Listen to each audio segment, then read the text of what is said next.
Dalam dunia yang penuh konflik, keberanian sejati seringkali muncul dari tempat-tempat yang tak terduga. Di antara garis perbatasan yang membara dan ketegangan diplomatik yang terus memuncak, ada kisah-kisah yang jarang terdengar. Kisah tentang pengorbanan, keberanian dan kemanusiaan yang tak ternilai harganya. Pada tahun 2024, di tengah ketegangan perbatasan antara Lebanon dan Israel, terjadi sebuah insiden yang mengguncang dunia.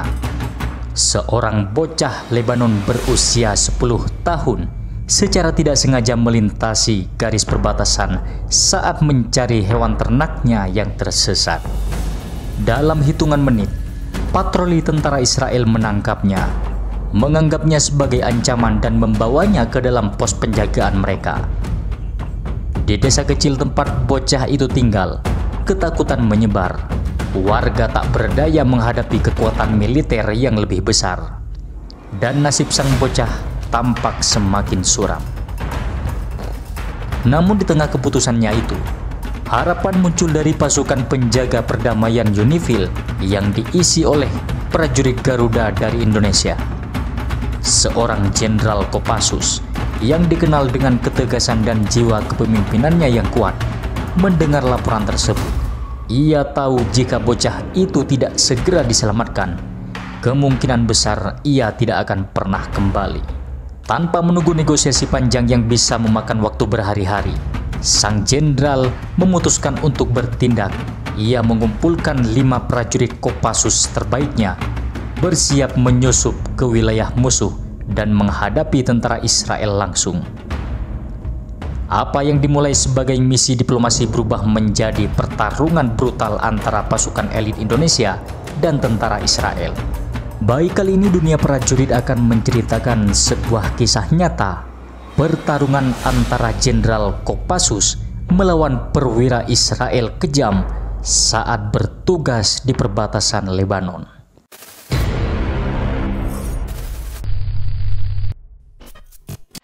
Pada tanggal 14 September 2024, pukul 8.45 waktu Lebanon, udara pagi yang sejuk di perbatasan Lebanon-Israel terasa begitu mencekam di pos pasukan Garuda.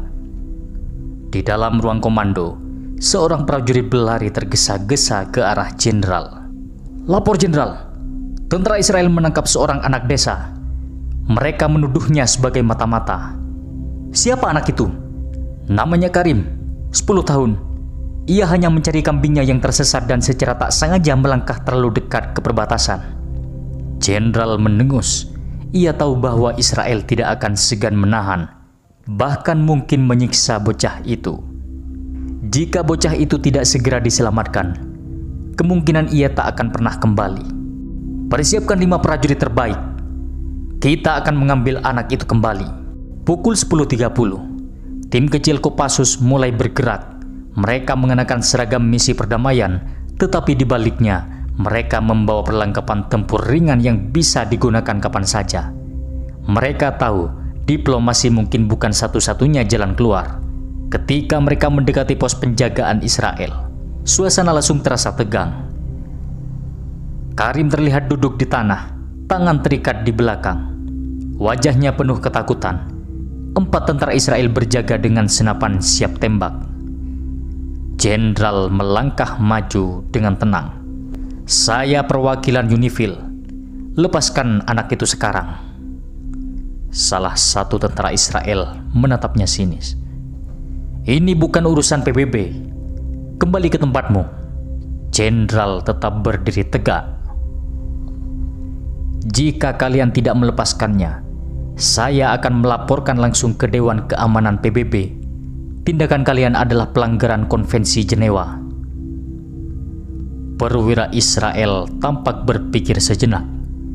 Namun tiba-tiba, salah satu tentaranya mengarahkan senapan ke jenderal. "Kami tidak menerima perintah dari kalian. Prajurit PBB atau bukan, sekarang pergi atau..." Sebelum tentara itu sempat menyelesaikan kalimatnya, salah satu prajurit Kopassus langsung bergerak cepat. Ia menepis laras senapan tentara Israel dengan tangan kiri dan menghantam wajahnya dengan sikut kanan. Tentara Israel itu jatuh tersungkur, hidungnya berdarah. Dan di saat itu juga, situasi langsung berubah menjadi pertempuran brutal. Begitu tentara Israel lainnya mengangkat senjata, dua prajurit Kopassus langsung menerjang. Mereka tahu dalam jarak dekat, senjata api bukanlah ancaman utama. Pertarungan tangan kosonglah yang akan menentukan siapa yang bertahan hidup. Prajurit pertama, Letnan Iman, langsung menyergap salah satu tentara Israel dengan gerakan lock arm. Ia mencengkram pergelangan tangan musuh dan dengan satu putaran cepat, prak, senjata M4A1 tentara Israel itu jatuh ke tanah. Tanpa membuang waktu, Letnan Imam menyikut rahang musuhnya, lalu menyapu kakinya dengan teknik low kick yang membuat tentara Israel itu terjerembab keras ke tanah. Sementara itu, jenderal menghadapi perwira Israel dalam pertarungan 1 lawan 1. Perwira itu menyerang duluan, melemparkan pukulan lurus ke arah wajah jenderal. Namun dengan pengalaman tempur bertahun-tahun, jenderal menghindar dengan sedikit memiringkan kepalanya dan langsung membalas dengan tendangan samping kerusuk lawan. Perwira Israel terhuyung, tetapi ia belum menyerah. Dengan gerakan cepat, ia menarik pisau tempurnya dan mengayunkannya ke arah perut jenderal. Jenderal hanya memiliki sepersekian detik untuk bereaksi. Ia segera menangkis lengan lawan dengan teknik defleksi, lalu menggunakan tangan kanannya untuk meninju siku lawan, membuat perwira itu melepaskan pisau. Dalam hitungan detik, perwira Israel itu kehilangan senjatanya. Namun ia masih bertarung. Dengan nekat, ia mencoba menerjang ke depan dengan tinju ke arah wajah jenderal. Tapi jenderal lebih cepat. Ia meraih lengan lawan dan menariknya ke bawah, lalu menghantamkan lututnya ke perut perwira itu dengan keras. Perwira Israel itu jatuh tersungkur. Tangannya memegang perut sambil terbatuk. Melihat para prajuritnya kalah dalam pertarungan jarak dekat, tentara Israel lainnya berusaha mengangkat senjatanya kembali. Namun sebelum mereka sempat menarik pelatuknya, salah satu prajurit Kopassus, Sersan Rizky, langsung menodongkan pistol ke kepala mereka. "Jangan coba-coba." Ketegangan mulai meningkat. Semua orang membeku. Perwira Israel yang terjatuh di tanah mencoba berdiri, tetapi jenderal langsung menekan kepala perwira itu ke tanah dengan lututnya dan menodongkan pistol ke belakang kepalanya. "Kau dan anak buahmu kalah. Sekarang lepaskan anak itu." Perwira Israel menelan ludah. Ia tahu dalam situasi ini tidak ada peluang untuk menang. "Sialan! Baiklah, lepaskan anak itu." Dua tentara Israel yang tersisa dengan enggan melepaskan ikatan tangan Karim. Bocah itu segera berlari ke arah jenderal, menangis ketakutan. Jenderal perlahan melepaskan tekanannya dari perwira Israel. Namun sebelum pergi, ia menatap tajam ke arah mata lawannya. "Lain kali, jangan pernah menyentuh warga sipil tak bersalah." Perwira Israel hanya bisa diam. Ia tahu hari ini mereka telah dikalahkan tanpa satupun peluru ditembakkan. Saat tim kembali ke desa, warga sudah menunggu dengan cemas. Begitu mereka melihat Karim, teriakan haru pun pecah. Seorang wanita, ibunya, langsung berlari dan memeluk anaknya erat-erat. Terima kasih. Kalian telah menyelamatkan nyawa anak saya." Tetua desa pun mendekati jenderal dan berlutut di depannya sebagai tanda hormat. Namun jenderal segera mengangkat pria tua itu kembali berdiri. "Kami hanya menjalankan tugas kami. 2 hari kemudian, laporan dari insiden itu sampai ke PBB dan pemerintah Lebanon.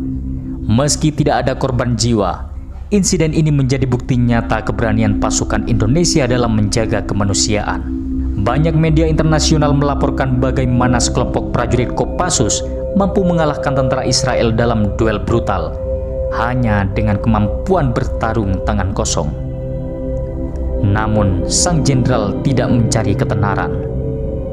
Seorang prajurit tidak hanya bertarung dengan senjata, tetapi juga dengan hati dan keberanian.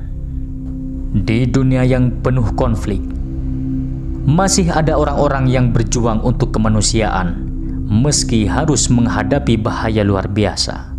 Jenderal Kopassus dan timnya tidak hanya menyelamatkan seorang bocah. Mereka menunjukkan pada dunia bahwa Indonesia memiliki prajurit yang tidak hanya kuat, tetapi juga penuh kehormatan. Keberanian sejati bukanlah tentang menang atau kalah, tetapi tentang melindungi mereka yang tidak bisa melindungi diri sendiri. Jenderal Kopassus 2024.